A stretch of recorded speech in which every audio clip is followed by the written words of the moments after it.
graças de Cristo. São José, rogai por nós.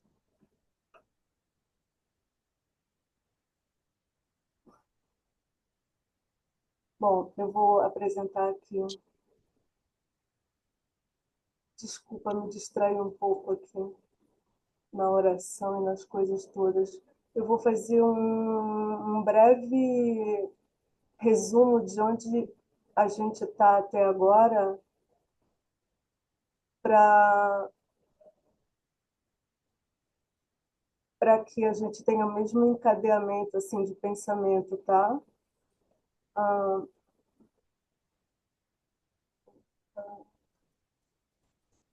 então, eu não sei se vocês lembram, mas a gente começou mais ou menos por aqui, ó. Então, nosso caminho até aqui começou conhecendo contra quem lutamos. Então, a gente falou que a gente vai lutar contra o mundo, o diabo, mas a gente começou a conhecer como que a gente funciona para a gente ter progresso na vida interior. Aí eu falei para vocês como que os nossos 5 sentidos comunicam diretamente a nossa alma, todas as coisas que eles absorvem do mundo, né? E que a nossa alma tem 3 potências: a inteligência, a vontade e a memória. Então, a gente começou a ver isso e a ver que a gente tinha que ver como que a gente lidaria com um pandemônio desses, né? E que a gente não tem condições de fazer nada a não ser pela graça de Deus. Porque a gente tem a natureza corrompida, então a gente é nada e Deus é tudo, então a gente precisa dele em todas as circunstâncias. Aí a gente vem para cá, ó, e a gente vê essa situação aqui, né? Que nós temos que ter Deus para combater a carne, para combater o mundo e para combater o diabo, né? E mais ou menos a solução é que o bom pastor ele vai combater por nós e contra nós, né? Ele vai combater por nós porque ele tem que dar as graças para a gente. Ele vai combater contra nós porque nós temos as 3 concupiscências que vão sempre nos puxar para baixo.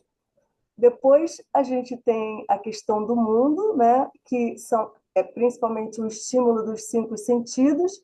Então a gente depois vai ver como é que a gente consegue diminuir bastante esses o estímulo a esses 5 sentidos, né?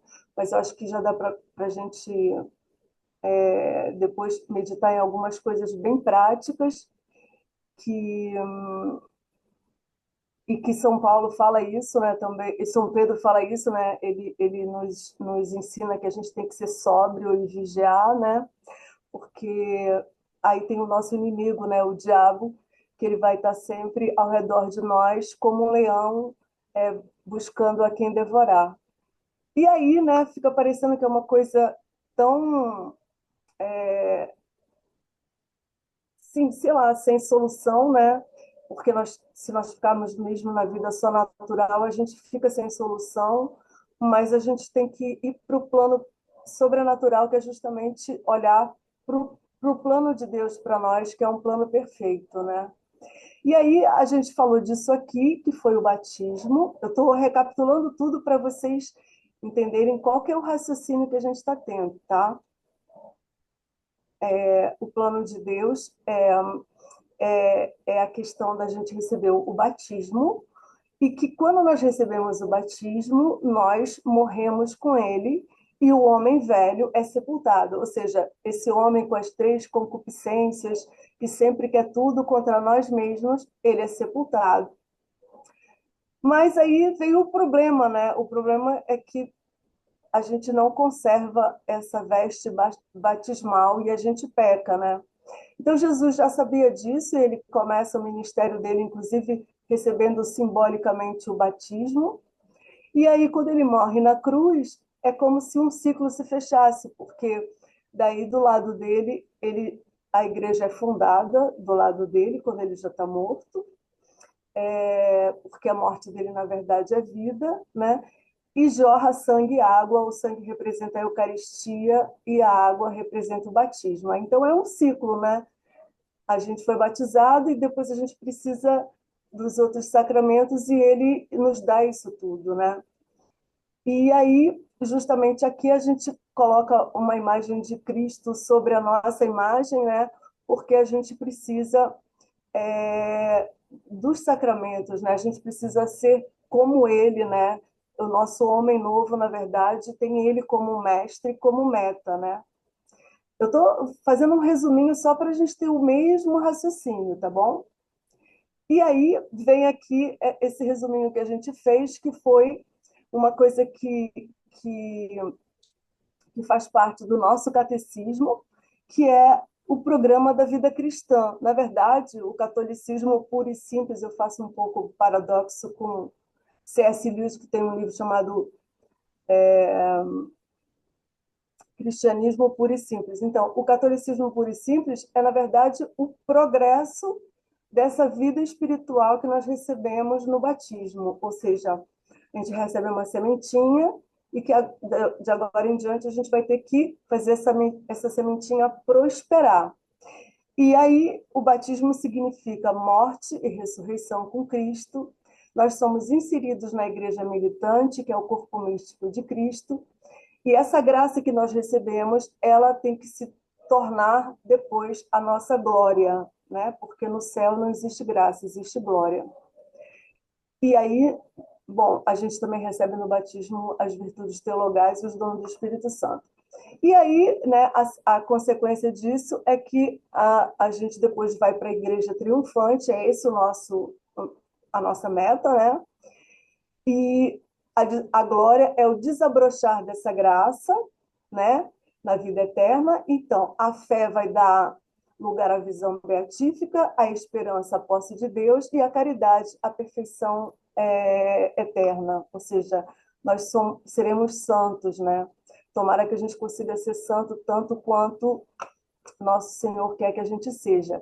E aí a gente pega de novo aquela primeira figura e coloca justamente isso, que é o que Deus quer para nós, que todo o programa espiritual do católico é desenvolver progressiva e continuamente o germe da vida divina recebida no batismo, tá? Então a gente recebeu esse germe da vida divina no batismo e a gente tem que progredir continuamente. A gente não pode parar, porque quando a gente para, a gente volta para trás tudinho. Isso é uma lei, né, da nossa espiritualidade, que é justamente o desenvolvimento dessa sementinha.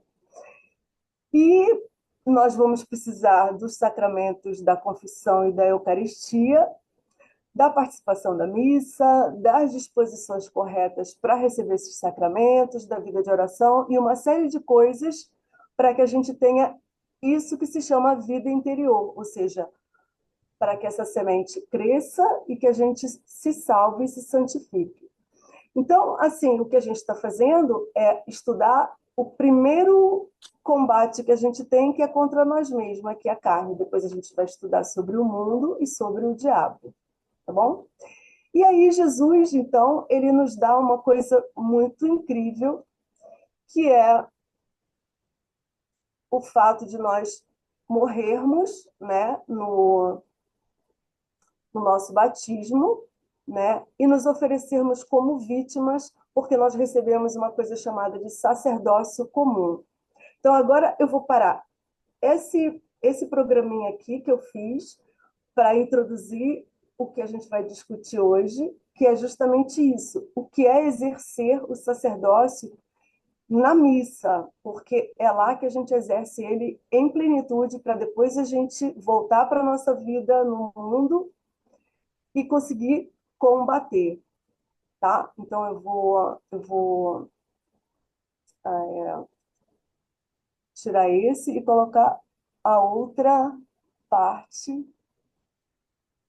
que eu não estou achando agora, mas eu vou achar em um segundo. Peraí, só um minuto, vou fazer uma coisa aqui rapidinho. Preciso minimizar isso tudo aqui.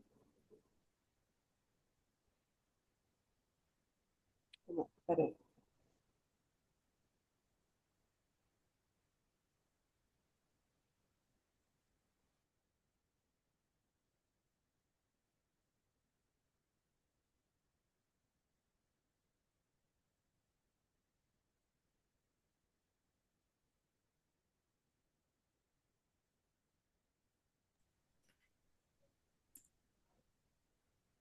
Ué, ela caiu.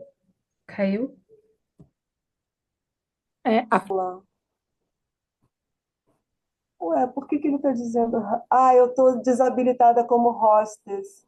Ah, um segundo. É porque você caiu. Peraí. É, bom, então, vou colocar aqui no começo.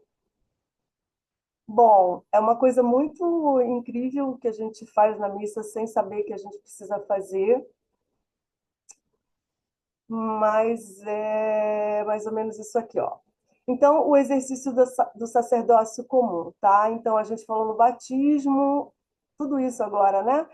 Que nós morremos com Cristo e recebemos a vida da graça inseridas no corpo místico. Nós somos sacerdotes, profetas e reis, mas agora vai nos interessar estudar o nosso sacerdócio comum, que é uma participação no único verdadeiro sumo e eterno sacerdócio de Jesus.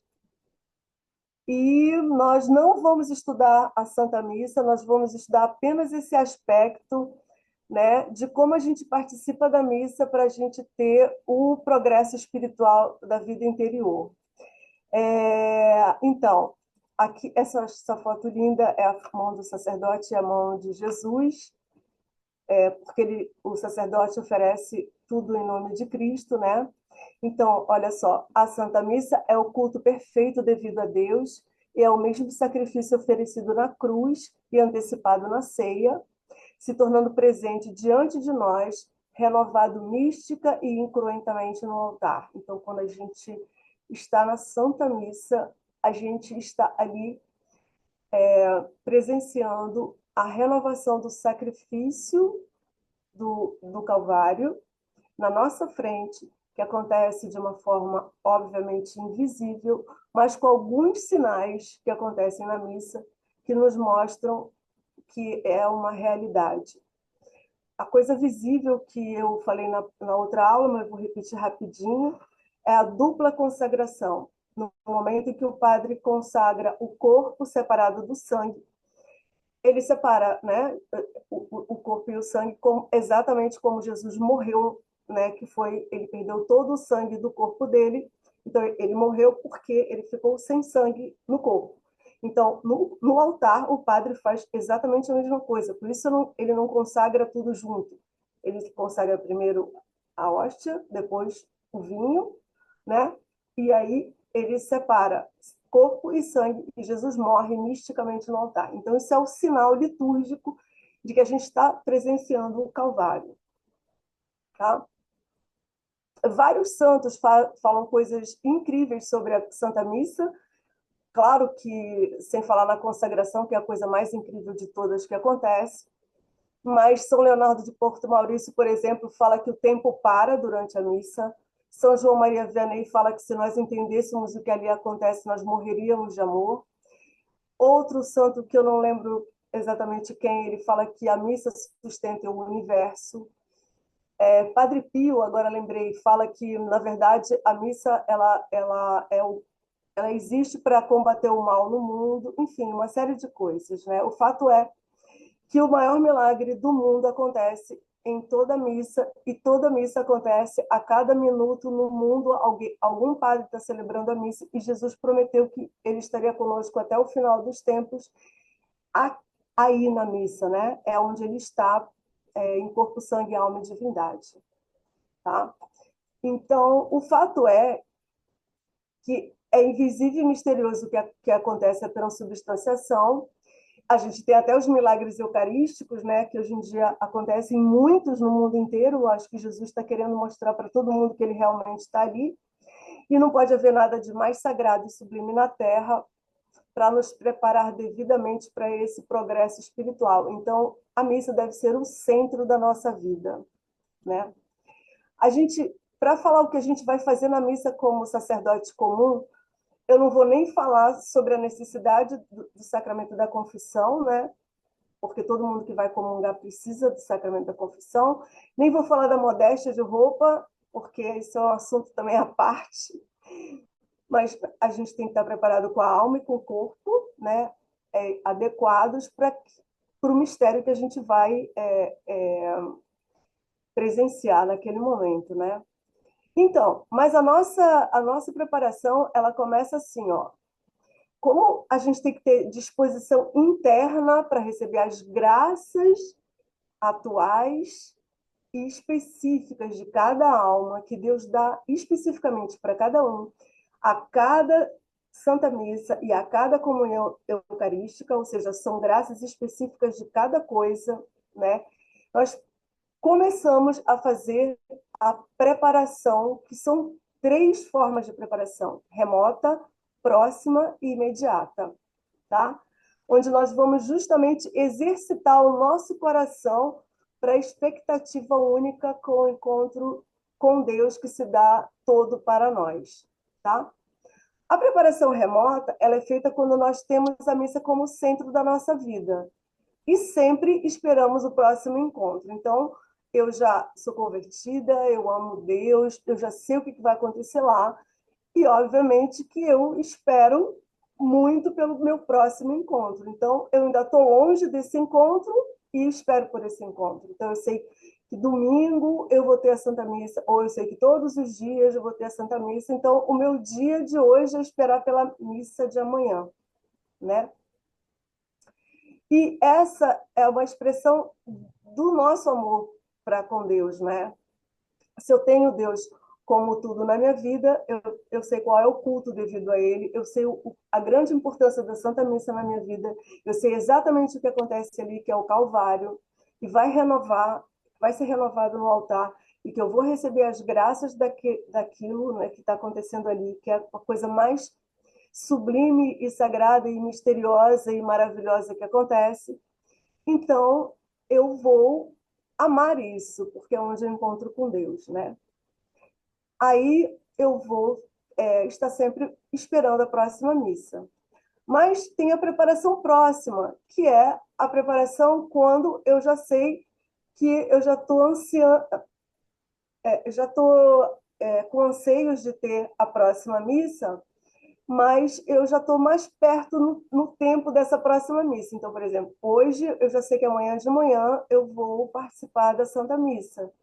Então, a minha preparação próxima é que hoje eu vou fazer um bom exame de consciência, eu vou dormir e já vou colocar o despertador bem cedo, porque eu quero, né, me preparar para estar perto de Jesus amanhã, tá? E a preparação imediata, obviamente, é quando eu acordo, começo a me preparar para sair e eu já vou na expectativa que daqui a pouco eu vou chegar na igreja e eu vou direto falar com o Santíssimo Sacramento, que vai estar lá no sacrário, e daqui a pouco o padre vai entrar no altar e celebrar a missa e me dar aquilo que é a maior graça de todas, que é participar do santo sacrifício do altar. Então, isso é um exercício espiritual, que para quem ama é uma coisa muito óbvia, mas que a gente, como tem essa natureza corrompida, a gente pode entrar num certo automatismo e costume da missa. Então, eu vou estar sempre me programando para isso, né? E isso é uma prática de exercício espiritual. É uma prática que todo católico devia fazer, né? Então, são três momentos bem lógico, né, da preparação. Eu vivo para aquilo, então eu estou sempre esperando aquilo. Eu estou perto daquilo, então eu já fico mais ansiosa para chegar perto daquilo. E aí eu já cheguei, então agora eu vou depor aos pés de Jesus toda a minha súplica, a minha gratidão, o meu amor, e vou ficar quietinho lá no meu lugar, em silêncio, porque se eu começar a tagarelar, eu não vou receber as graças já com a mesma dignidade. Isso é super importante saber. E até começar a ajudar os nossos irmãozinhos do lado que não sabem, né? Tipo assim, gente, ó, então agora eu não vou conversar não, porque eu estou em silêncio, me preparando para a Santa Missa, enfim, né? Acho que até a disposição corporal nossa, ela demonstra para as pessoas, né? Eu fiz assim, mas nem é assim, demonstra mesmo para as pessoas que a gente está mantendo um silêncio respeitoso. Primeiro, porque tem gente do meu lado que quer rezar. Segundo, porque eu também estou fazendo um silêncio que é uma oração. O silêncio é uma oração. Então, daqui a pouco vai começar a se desenrolar o maior ato litúrgico na minha frente e eu estou preparada para aquilo. Agora eu já estou preparada para o que vai começar. Então, a gente não vai descrever o que acontece passo a passo na missa. Só quero lembrar que o ato penitencial não apaga pecado, ao contrário, inclusive o pecado venial não é apagado na missa, ele só vai nos dispor a, tipo assim, eu sou uma criatura pecadora e necessito da confissão. Então, se eu não fiz um bom exame de consciência na noite passada, eu já sei que eu não posso comungar, porque eu, em pecado mortal, comungo a minha própria condenação.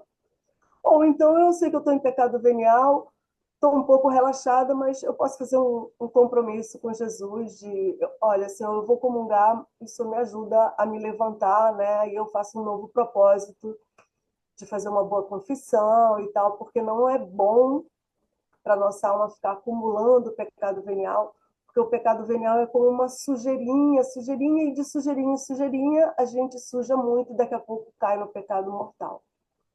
Mas eu vou logo para a primeira oração que nós vamos começar a exercer o nosso sacerdócio comum, que é uma oração que, em geral, o padre está falando no vernáculo, né, na língua que a gente entende, e passa batido, né? É uma oração muito importante para a igreja, para nós. O padre começa, ele faz, a gente faz o sinal da cruz, ele faz o ato penitencial, e aí ele estou falando da missa semanal, eu acho que na missa aí vem o Glória, na missa de final de semana vem o Glória, aí o padre faz assim, oremos. Então ele faz entonando a música, né, musicalmente, oremos. Nessa hora a gente já tem que se ligar. Aliás, a gente, quem ama a missa já está ligado desde o começo, se desligou um pouquinho, liga de novo, porque nessa hora o padre ele vai fazer uma oração chamada coleta. É uma oração super importante, porque é uma oração que é como se fosse uma atenção para o que a igreja vai celebrar naquele dia. Então, por exemplo, hoje foi missa de santo, um santo, foram 40 santos jesuítas que morreram, faltam 10 minutos. Gente, quando vai dar tempo de eu acabar de falar da coleta. Então, nessa oração, o padre lê isso, né? Ele fala, ele pede a Deus, ele fala a intenção daquela missa, que é aqueles santos vão ser comemorados ali naquele dia, né? Então, nessa hora, o padre ele não está fazendo uma oração individual para ele está fazendo uma oração da igreja, uma oração pela igreja e para a comunidade. É super importante isso. E ele está fazendo essa oração de braços abertos em cruz. E nesse momento que ele está em braços abertos em cruz, a gente se une a ele, porque ele é o oferente, né? Ele é o que oferece a missa verdadeiramente in persona Christi, né? Jesus vai tomar ele, a voz dele, o corpo dele, para ser o sacerdote ali. E ele vai estar de braços abertos e nós vamos abrir também o nosso coração. Ai, fiquei até emocionada. Junto com ele, porque eu acho muito linda isso. A gente vai abrir o nosso coração junto com ele, que está de braços abertos, como Jesus na cruz, né? Ou seja, vamos começar o Calvário, verdadeiramente. Então, é uma oração super importante da igreja, é uma oração da comunidade, ou seja, a comunidade ela fica atenta ao que o padre está dizendo, né? Naquele momento, todos os nossos oferecimentos coleta, o padre está juntando tudo para se unir a Jesus. Eu fico muito emocionada de falar de missa, não sei vocês, mas eu já fico com vontade de chorar de emoção. Bom, a seguir, o padre vai fazer as leituras, o padre não, né? Vão haver as leituras, a homilia, e aí a gente vai para a parte mais incrível que nós vamos agora realmente exercer o nosso sacerdócio comum. Porque o ofertório, infelizmente, fica todo mundo falando, fica todo mundo andando, todo mundo vai lá botar dinheirinho, não sei o que, para lá, que fica aquela confusão. E, na verdade, é o momento do nosso sacerdócio comum, porque ele é o ato mais humano de toda a missa. O padre ainda não fez nada sobrenatural no sentido dele, ainda não fez a consagração das espécies, não fez nada. Ele vai preparar as oferendas, ele vai pegar o pão e o vinho e vai oferecer para Deus, que, né, essas oferendas para daqui a pouco, esses dons que daqui a pouco vão ser vai acontecer a transubstanciação. Então, quando o padre oferece o pão, é o nosso trabalho. Quando ele oferece o vinho, é a imagem da nossa dor, do nosso sofrimento de cada dia. Então, essa hora que o padre está pegando a hóstia, colocando em cima da patena, ele eleva e oferece a Deus. Depois ele pega o vinho, bota uma gotinha de água, ele eleva e oferece a Deus. É a nossa participação do sacerdócio comum. A gente está ali a gente está se unindo a Deus, tá? Olha só o que a igreja diz, como é lindo. Cada cristão entra no sacrifício com Cristo, colocando-se no altar para morrer com Cristo, né? O homem velho, a gente já não morreu no batismo? Já, mas agora o sacrifício do altar vai ser renovado. A gente vai morrer com Cristo ali, porque senão o homem velho continua aí, ele tem que morrer, né? Então, o sentido mais profundo do ofertório é a incorporação no sacrifício de Cristo. Ocorre que Cristo e nós somos a hóstia. Então, a imagem é essa. O padre ele vai pegar a hóstia magna na patena e vai elevar. Aqui está cheio de hóstia pequenininha, são as oblatas. Nós estamos aqui, ó, tá? Quando ele consagrar, vão ser o corpo, o sangue, a alma e divindade de Jesus, mas a gente está aqui. E ainda no ofertório, o padre vai pegar o cálice e ele vai botar uma gotinha de água dentro do vinho, né? E o vinho ainda representa só o sangue de Jesus, que daqui a pouco vai haver a transubstanciação, e a água somos nós. Então, o que vai acontecer quando essa água cair dentro desse sangue?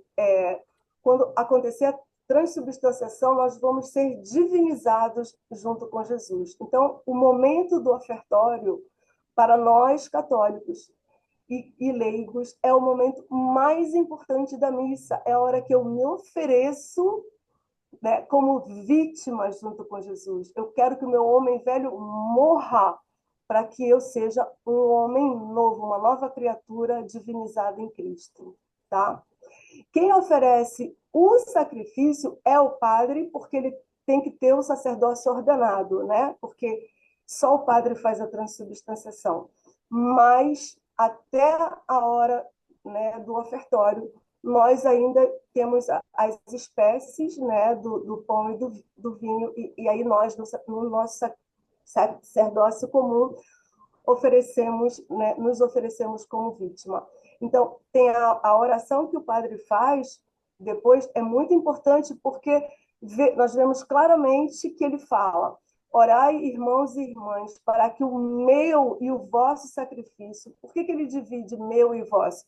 Porque o sacrifício dele é como sacerdote ordenado, e o nosso sacrifício é como sacerdotes comuns, tá? Então, é diferente o tipo de sacerdócio. Então, ele fala: o meu e o vosso sacrifício seja aceito por Deus Pai Todo-Poderoso. E a Assembleia responde: receba, Senhor, por tuas mãos, ou seja, pelas mãos do Padre, este sacrifício para a glória do seu nome, para o nosso bem de toda a Santa Igreja. E aí, bom, a gente vai quase que chegar no final da aula, mas a gente vai ter que esperar um pouquinho para voltar, e aí a gente vai meditar sobre tudo isso que eu falei. O final do sacrifício é a consumação da vítima. Toda vez que você faz um sacrifício, você tem que comer a vítima. Então, é a comunhão eucarística, né? E a partir dessa comunhão eucarística, unida a Jesus, quando eu voltar para casa, a missa vai continuar na minha vida, porque eu vou estar unida a Jesus pela Eucaristia e vou oferecer para Ele todo o meu sacrifício que eu depositei naquele momento no ofertório, o meu trabalho e o meu sofrimento. E aí começa tudo de novo. Entende? Como é uma coisa linda?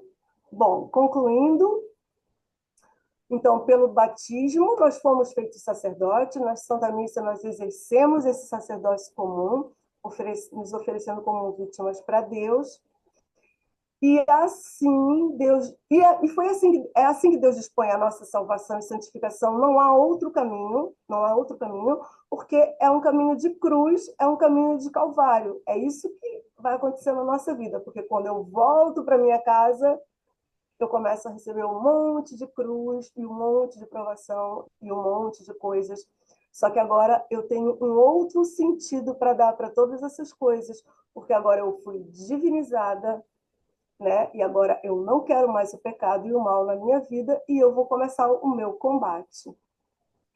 Aí o tempo vai terminar, a gente vai ter que levar 8 minutos esperando, mas eu acho que são 8 minutos super frutíferos se a gente meditar nessas coisas todas e preparar as perguntinhas para o próximo tempo que a gente vai abrir outra sala, porque daí a gente vai aprender agora como que são essas cruzes que a gente recebe, porque tem um caminho também traçado para Jesus de como essas cruzes vão chegar até a gente e como a gente vai saber combater cada coisa, tá? Aí, se vocês quiserem fazer alguma pergunta, mas aí vai ter uma hora que vai fechar a sala e a gente vai abrir outra, tá bom?